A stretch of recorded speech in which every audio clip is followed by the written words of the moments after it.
নোয়াখালীর হাতিয়ায় গৃহবধূকে ধর্ষণের অভিযোগ নিয়ে সৃষ্টি হয়েছে ধূম্রজালের। পুলিশের দাবি সেখানে মারামারি হয়েছে, তবে ধর্ষণের ঘটনার মতো কোনো তথ্য মেলেনি। ধর্ষণে অভিযুক্ত বলছেন মারামারি ঘটনার পর তিনি আগে থেকেই হাসপাতালে ভর্তি ছিলেন।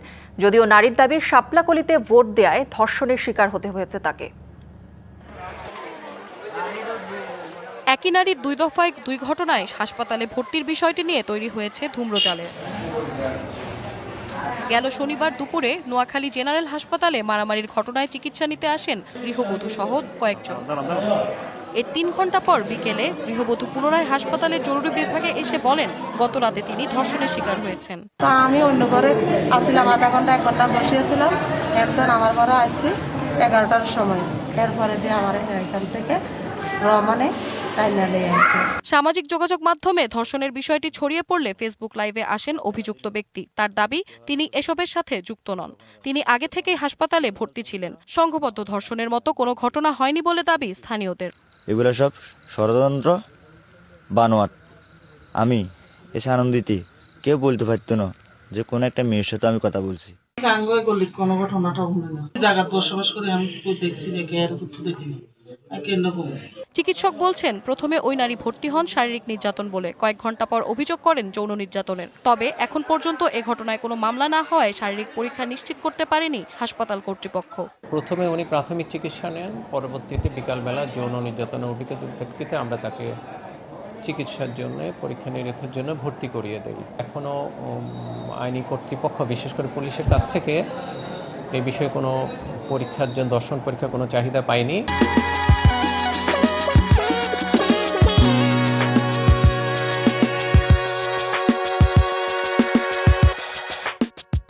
ধর্ষণের ঘটনায় মামলা না হলেও প্রাথমিক তদন্ত শুরু করে পুলিশ। তদন্তে ওই স্থানে 2 দফায় মারামারির কথা উঠে এসেছে। উনি যার বিরুদ্ধে অভিযোগ দিচ্ছেন, তো সেই সময় আমরা ওই একই হাসপাতালের খতিয়ানে দেখা যায় যে উনি সেই সময় চিকিৎসাধীন ছিলেন হাসপাতালে, যার ঘটনাস্থল থেকে প্রায় 1.5 থেকে 2 ঘন্টা দূরে। এই ধরনের ঘটনায় লিখিত অভিযোগ বা মামলা করার বিধান আছে। তো মামলা করলে আমরা তদন্ত যাব। হাসপাতালে ওই নারীকে দেখতে গিয়ে নবনির্বাচিত সংসদ সদস্য ও এনসিপি নেতা হান্নান মাসুদ অভিযোগ করেন শাপলাকলিতে ভোট দেওয়ায় ধর্ষণের শিকার হতে হয়েছে।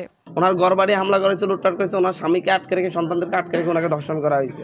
এই ধরনের অত্যাচার থেকে বাংলাদেশের মানুষকে, হাতিয়ার মানুষকে মুক্ত করতে হবে এবং আমরা সেই লড়াইটা শুরু করছি, সামনেও চালাবো ইনশাল্লাহ। এমন বক্তব্যের বিরোধিতা করে বিএনপি নেতারা বলছেন মিথ্যা তথ্য দিয়ে বিএনপির সম্মান ক্ষুণ্ণ করার চেষ্টা করছে একটি মহল। একটা মহল রাজনৈতিকভাবে বিএনপিকে হেয় প্রতিপন্ন করার জন্য